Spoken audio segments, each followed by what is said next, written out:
directly that it was going to actually happen was Mary. When the angel Gabriel appears to her, he says, Chaire ke charitomene.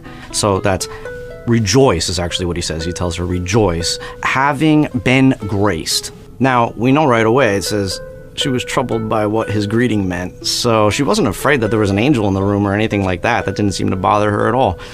But what she was troubled was, what does that mean, having been graced? And then he goes on to explain to her all these things. And her question's really interesting because she doesn't say, how is that possible or how can that be? That's actually in the future tense. She says, how will that be, since I don't know man? So she believed perfectly. Now at the end, when she says, be it done unto me according to thy word, in the Western tradition, there's a big thing on the Latin, fiat mihi secundum verbum tuum. Yeah, she's being obedient, but the Greek there, too, of let it happen, is actually in the optative voice, which is extremely rare in the New Testament. And the optative voice shows more oh, so it would be like, oh, that it might happen like you said to me. So she's the first to receive the gospel perfectly. She's the first to embrace it wholly. She's the first to... Or as St. Augustine tells us, in the Old Testament, the new is concealed. In the new, the old is revealed. The life of Jesus was foretold and prophesied in the Old Testament, and there are many examples of this. One of them, behold, a virgin shall conceive and bear a son, and his name shall be called Emmanuel.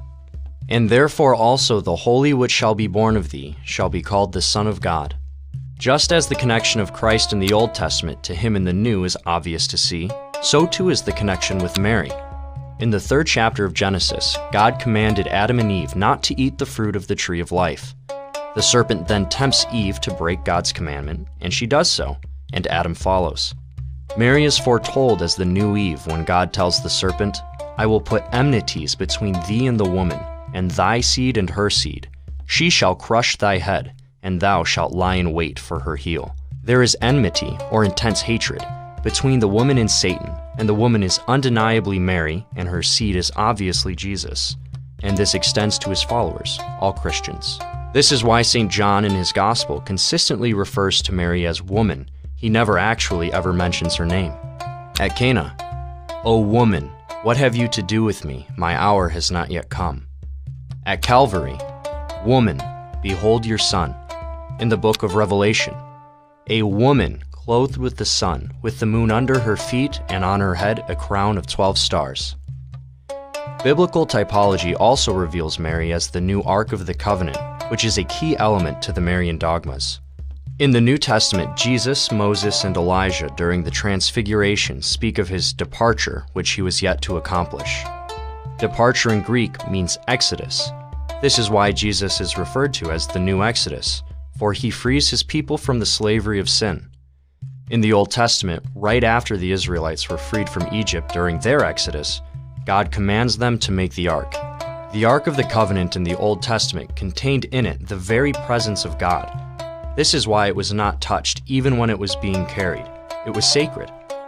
Priests carried the ark through the Jordan River, and it was taken into victorious battles like at Jericho. The ark was so holy that the priests carried it with poles so they would not touch it. When David brought the ark to Jerusalem, the oxen helping carry the ark stumbled, so a man named Uzzah put out his hand to the ark of God and took hold of it. Because he touched the ark, this angered the Lord. So God smote him, and Uzzah died there beside the ark. R.C. Sproul, a famous Presbyterian pastor, says this about Uzzah in the ark. There were loops at the edge of the throne through which staves were inserted to make sure that no human hand touched that throne. But instead they were in a hurry, and they put it in the ox cart, and they're going down, and Uzzah did the unthinkable. He touched the throne of God. In the Old Testament, the ark was held in the highest regard because of what it contained.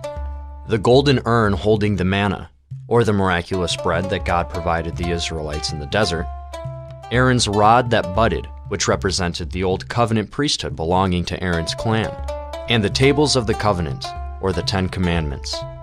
In the New Testament, Mary contained in her the living bread, the high priest, and the living Word who became flesh. The Old and New Ark are paralleled even more as seen in 2 Samuel 6 and the 1st chapter of St. Luke's Gospel. When David brings the ark to Jerusalem, he arose and went to Judah. When Mary visits Elizabeth, she also arose and went to Judah. When the ark of the Lord came, David was leaping and dancing. Likewise, when Elizabeth heard Mary's voice, the babe in her womb, John the Baptist, also leaped for joy. Both David and Elizabeth felt unworthy, as David questioned, "How can the ark of the Lord come to me?" Elizabeth also questioned, "Why is this granted me, that the mother of my Lord should come to me?" This language is virtually the exact same, as ark and mother are perfectly interchangeable. Both arks also stayed in each house for the same length of time. As the ark of the Lord remained in the house of Obed-Edom 3 months, so too did the new ark. Mary remained with her, Elizabeth, about 3 months. Both houses were also blessed, and the Lord blessed Obed-Edom and all his household. Elizabeth's house was also blessed, as she told Mary, "Blessed are you among women, and blessed is the fruit of your womb." Finally, both Old and New Testament arks were also overshadowed by the Spirit of the Lord.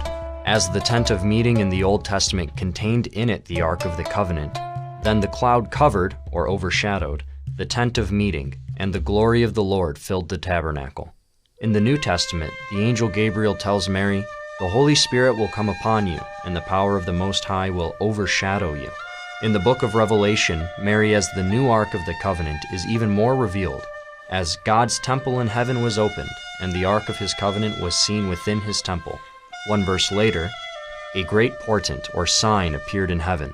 That sign, a woman clothed with the sun, with the moon under her feet, and on her head a crown of 12 stars. This woman was also with child, a male child, who is to rule all the nations with a rod of iron.